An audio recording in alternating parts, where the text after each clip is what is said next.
Unknown fact about rainbow. তোমালোকে জানানে আকাশত ৰামধেনুৰ সৃষ্টি কেনেকৈ হয়?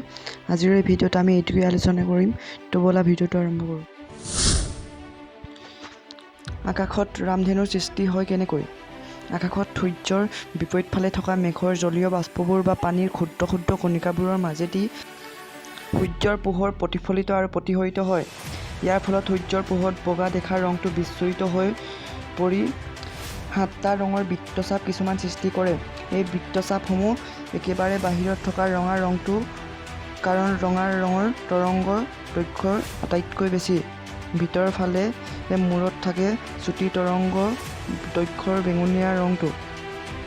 বাকীবোৰ ৰং তৰংগ দৈৰ্ঘ্য অনুসৰি মাজত থাকে। এই 7টা ৰঙৰ সমষ্টিকে ৰামধেনু বোলে।